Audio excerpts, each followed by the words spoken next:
CMR Jewelry inaugural offer. Flat 9% VA on gold ornaments, 12,500 off on purchase of 1 kg silver.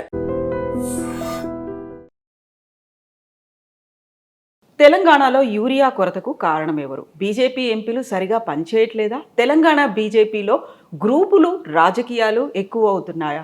ఎందుకని Telangana BJP నేతలందరూ యూనిటీతో కనిపించట్లేదనే మాటలు ఎందుకు వినిపిస్తున్నాయి? మనతో పాటుగా ఉన్నారు నిజామాబాద్ ఎంపీ ధర్మపురి అరవింద్ గారు. నమస్కారం. ఎలా ఉన్నారు? సో ఎలా జరిగాయి మొన్నటిదాకా పార్లమెంట్ సెషన్స్ అనేవి? కాంగ్రెస్ వాళ్ళు నడవనిస్తలేరు కదా ఎక్కువ. So sad. వాళ్ళకి యాక్చువల్లీ అపోజిషన్ అన్నది వాళ్ళే ఎంత పార్లమెంట్ నడుస్తే వాళ్ళకి అంత మంచిది. వాళ్ళు గవర్నమెంట్ని డిబేట్లోకి డ్రా చేయాలా. They should try to corner government in many issues. కానీ వాళ్ళు కన్స్ట్రక్టివ్ అపోజిషన్గా లేరు. కాకుండా మొత్తం మీరే హైజాక్ చేస్తున్నట్టున్నారు. You are not giving any time to them. ఎక్కడ మేడం అట్లేం లేదు. I don't think so. నేను జనరల్గా I'm not biased it such క్వశ్చన్స్లో. నేనేం బయస్ లేదు. ఏమైనా ఉంటే ఓపెన్గా చెప్తాను. అసలు పార్లమెంటు నడవనీయరే. ఓకే. సో ఇప్పుడు యూరియా కొరతకు సంబంధించి చూస్తే తెలంగాణలో కారణం ఎవరు అనుకుంటున్నారు మీరు? యూరియా కొరత ఎప్పుడు కూడా కేంద్రం కారణం ఉండదు. ఇప్పుడు ఎందుకు రేవంత్ ఆయనే ఒప్పుకున్నాడు కదా, మేము సరైన టైంలో రేక్స్ బుక్ చేసుకోలేదు. తెలంగాణలో యూరియా కొరతకు కారణం వీళ్ళు టైమ్లీ రేక్స్ బుక్ చేసుకోలేదు రైల్వేస్తో. యూరియా సఫిషియెంట్గా ఉంటుంది.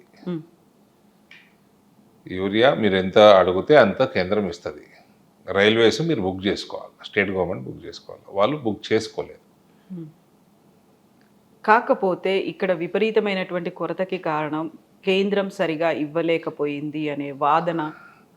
అంటే అన్ని వేరే రాష్ట్రాలలో ఉండాలి కదా.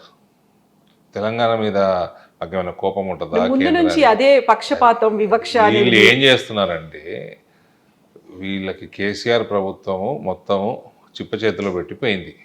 కొత్త ప్రభుత్వానికి డబ్బు లేదు. వాళ్ళు ఉన్నప్పుడు కూడా ఇదే పంచాయతీ. వాళ్ళు ఉన్నప్పుడు కొంచెం అన్ఆర్గనైజ్డ్ సిస్టమ్ ఉండే. వాళ్ళు క్యాల్కులేషన్స్ తప్పు ఉంటుండే, లేదా రైల్వేస్ బుక్ చేసుకోకపోతుండే. వాళ్ళు డబ్బు దేని మీద ఖర్చు పెట్టాలన్నా కేసీఆర్ ప్రభుత్వం కమిషన్ లేకుండా వాళ్ళ అటువంటి స్కీమ్ పైన ఖర్చు పెట్టకపోతుండే. సో దేర్ ప్రయారిటీస్ వాళ్ళ ప్రయారిటీ కేవలం కరప్షనే ఉండే, పర్సంటేజ్లే ఉండే. కాబట్టి అప్పుడు ఏదో బురద జల్లే కార్యక్రమం వాళ్ళు అట్లా చేసినారు. ఇక్కడ టైమ్లీ రేక్ బుక్ చేసుకోకపోవడము, సఫిషియంట్ రేక్స్ బుక్ చేసుకోకపోవడం. సో ఇక్కడ ఆర్గనైజ్డ్గా పనిచేస్తున్నారా మరి కాంగ్రెస్ సర్కార్? ఇప్పుడు ఆర్గనైజ్డ్గా పనిచేస్తే బుక్ చేసుకుంటారు కదా. ఓకే. సో అక్కడ ఆ ప్రభుత్వానికి ఈ ప్రభుత్వానికి పాలన మీరు చూసిన తర్వాత ఇంకా నేననేది కూడా లేదు ఇందులో. రేవంతే ఒప్పుకున్నాడు, కేంద్రం తప్పు లేదు, ఇది మా పొరపాటు అని రేవంత్ ఒప్పుకున్నాడు. Then what about other issues? Urea కాకుండా మిగతా ఇష్యూస్లో ఎట్లా ఉంది అనుకుంటున్నారు మీరు? చూడండి, ఇక్కడ వీళ్ళు ప్రామిసెస్ ఎక్కువ చేసేసిండ్రు. అది ఏదో డెలివర్ చేయట్లేదు. ఒక రుణమాఫీ కూడా పార్షియల్గా డెలివర్ చేశారు. బస్సులు ఫ్రీ బస్సెస్ ఫర్ లేడీస్ నడుస్తున్నాయి. కొత్త బస్సులు ఏం తెచ్చింది లేదు. ఉన్న బస్సులే పాతవైనా ఏదైనా డకోటా బస్సులే నడుపుతూ ఉన్నారు. వేరే స్కీమ్స్ ఏవి లేవు. బోనస్ 500 ఇస్తా అన్నారు, ఒక పంటనో ఎంతనో ఇచ్చింది. దాని తర్వాత అది కూడా బంద్ చేసిండ్రు. పెన్షన్లు పెంచలేదు, గృహలక్ష్మి లేదు, మహాలక్ష్మి పథకం లేదు. మళ్ళీ వికలాంగులకి, వృద్ధులకి ఇటువంటివి అవి కూడా పెంచుతామన్నారు, పెంచలేదు. బీసీ స్కాలర్షిప్లు లేవు, ఎస్సీ స్కాలర్షిప్లు లేవు, ఎన్ఆర్ఐలకు వాగ్దానాలు చేసిండ్రు, లేవు. సో ఇవన్నీ ఓవర్గా వాగ్దానాలు చేసిండ్రు. బడ్జెట్ ఏమో అనుకూలంగా లేదు, ఉన్న ఖర్చులే ఉన్నాయి. ఇవన్నీ ఒక ఎత్తు అయితే డెవలప్మెంట్ యాక్టివిటీస్కి డబ్బు లేదు. స్కూల్స్ డెవలప్మెంట్ లేదు, హాస్పిటల్స్ డెవలప్మెంట్ లేదు.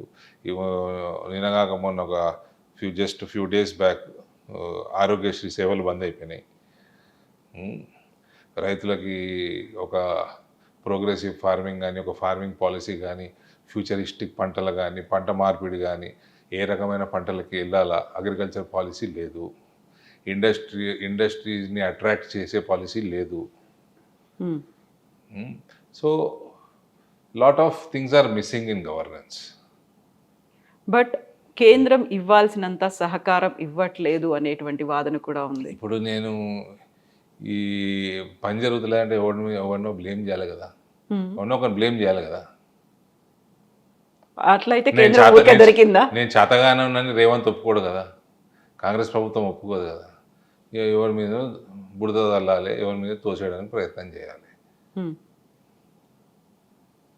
సో ఇప్పుడు 53 సార్లు ఇక్కడ నుంచి సీఎం కేంద్రం దగ్గరికి వెళ్ళినప్పటికి కూడా సరైనటువంటి కేంద్రం దగ్గరికి వెళ్ళలేదండి, వాళ్ళ కేంద్ర నాయకత్వం దగ్గరికి వెళ్ళాడు. మా దగ్గర బాగానే కలిసిండే, మా పిఎంని మా హెచ్ఎంని కలిసిండు కదా రేవంత్. అడిగినప్పుడు వెరీ రీసెంట్ గా నిర్మలా సీతారామన్ గారిని కూడా కలిసి అడిగినప్పుడు ఇస్తారు అపాయింట్మెంట్లు, చీఫ్ మినిస్టర్లకు ఇస్తారు. అపాయింట్మెంట్లు మాత్రమే ఉన్నాయి, ఆ తర్వాత రావాల్సినది రావాల్సినవన్నీ ఈయన వచ్చినా రాకున్నా వస్తాయి. రావాల్సినవన్నీ ఈయన వచ్చినా రాకుండా వస్తాయి. ఇంతకుముందు ఉన్న ప్రభుత్వము అది కాళేశ్వరము సెంట్రల్ నేషనల్ ప్రాజెక్ట్ చేస్తలేరు, నేషనల్ ప్రాజెక్ట్ చేస్తలేరు, పోలవరం చేసిండ్రు, ఇది చేస్తలేరు. ఎందుకు చేస్తలేరు తెలిసిపోతుంది కదా. మీరు కట్టిన దాంట్లో క్వాలిటీ లేదు, మీరు కడతా అన్న చోటు వేరు, కట్టిన చోటు వేరు, కడతా అన్న డిజైన్ వేరు, కట్టిన డిజైన్ వేరు, విపరీతమైన కరప్షను, ఆడిటింగ్, ఇవన్నీ ఇట్లున్నప్పుడు ఆడిటింగే కాదు, ఆడిటింగ్ చేపిస్తే బయటపడుతుంది, ఇవన్నీ ముందే బయటపడతాయి. ఎందుకని వాళ్ళు ఇవన్నీ చేయలేదు, వాళ్ళు అడగలేదు కాబట్టి ఇయ్యలేదు. వాళ్ళు అడిగినా ఇవన్నీ ఉన్నందుకు కేంద్రం తీసుకోదు నేషనల్ ప్రాజెక్ట్ లాగా. కానీ ఇవన్నీ బయట పెట్టకుండా బురద జల్లిండ్రు ఆ రోజు, ఇవల్ల బయటపడుతున్నాయి. సో కేంద్రం అన్నది ఏ రాష్ట్రానికి కూడా సవతి తల్లి కాదండి. ఏ రాష్ట్రం మీద ఎక్కువ ప్రేమ ఉండదు, తక్కువ ప్రేమ ఉండదు. ఏదో సిస్టమ్ ఉంటుంది, ఫెడరల్ స్ట్రక్చర్లో సిస్టమ్ ఉంటుంది, సిస్టమ్ ప్రకారం వెళ్ళిపోతూనే ఉంటుంది కేంద్రం. ఎక్కువ తక్కువ ఇక్కడ ఎక్కువ తక్కువ అంటే ఇప్పుడు 6,000-7,000 కోట్లు పెట్టి ఫర్టిలైజర్ ఫ్యాక్టరీ ఓపెన్ చేసిరు. ఇక్కడ మీకు రీఆర్గనైజేషన్ బిల్లు, మీకు కోచ్ ఫ్యాక్టరీ కావాలన్నారు, వ్యాగన్ ఫ్యాక్టరీ పెట్టిండ్రు. మీకు ట్రైబల్ యూనివర్సిటీ అన్నారు, ట్రైబల్ యూనివర్సిటీ ఇచ్చిండ్రు. మేము పసుపు కొట్లాడుకొని మేము తెచ్చుకున్నాము. ఇప్పుడు దానికోసం బడ్జెట్లు, దాన్ని ఇంకా స్ట్రెంథన్ చేయాలి, ఆ పని మీద ఉంటాము. సో ఇటువంటివి కేంద్రం నుంచి పని చేయించుకోవాలి, చేయగలిగినవి వాళ్ళు సహకారం చేస్తారు. ఎంతసేపు ఏడ్చుకుంటూ వాళ్ళ మీద ఏదో బురద చల్లాలంటే అది బురద చల్లే కార్యక్రమం అవుతుంది తప్ప ప్రజలు పెద్ద దాన్ని పట్టించుకోరు. ఇంకోటి, మీకు ఆవాస్ యోజనకు డబ్బులు ఇస్తారు. ఈ కేసీఆర్ అనేవాడు అసలు దాన్ని వాడింది లేదు, పెట్టింది లేదు, కట్టింది లేదు. అక్కడి నుంచి 2 లక్షలు వస్తే ఈయన 3 లక్షల పైన 5,07,000 ఎంతనో ఎస్టిమేట్ వేసుకుంటే ఒక డబుల్ బెడ్రూమ్ ఇంటికి. ఈయన దగ్గర డబ్బులు లేవు. డబుల్ బెడ్రూమ్ ఇళ్ళకి పెడితే కమిషన్లు రావు కదండి. మొత్తం 33 జిల్లాలో స్ప్రెడ్ అయి ఉంటుంది, 119 నియోజకవర్గాల్లో స్ప్రెడ్ అయి ఉంటుంది. కాంట్రాక్టర్లు వేరే ఉంటుంది. డిఫికల్ట్ అవుతుంది కమిషన్లు తీసుకోవటం. కాళేశ్వరం అంటారా, 1, 2, 3 కంపెనీలకు మాట్లాడేసుకొని తీసేసుకోవచ్చు. సో బడ్జెట్ దీనికి అలొకేట్ చేయటము, దానికి అలొకేట్ చేయకపోవటం, ఇట్లా ప్రజలకి పనికొచ్చేది ఆరోగ్యశ్రీ కానీ, ఆయుష్మాన్ భారత్ కానీ, ఈ డబుల్ బెడ్రూమ్ ఇల్లు కానీ, ఇట్లా వెల్ఫేర్ ప్రోగ్రామ్స్కి డబ్బులు కేటాయించలేదు. ఎందుకంటే కమిషన్లు రావడం కష్టం. సో ఎక్కువ ప్రేమ తక్కువ ప్రేమ కాదు, చిన్న చూపు అనేది ఉంది అనే తెలంగాణ మీద ముందు నుంచి ఒకటే చూపు ఉంటుందండి అన్ని రాష్ట్రాల్లో.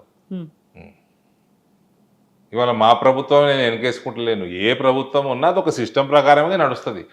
ఇక్కడికి వచ్చే డబ్బు ఆపితే రచ్చ అవుతుంది, కోర్టుకు పోయి తెచ్చుకోవాలి. నువ్వు కోర్టుకు పోతలేవంటే ఏందన్నట్టు నువ్వు రాజకీయం చేస్తున్నట్టు.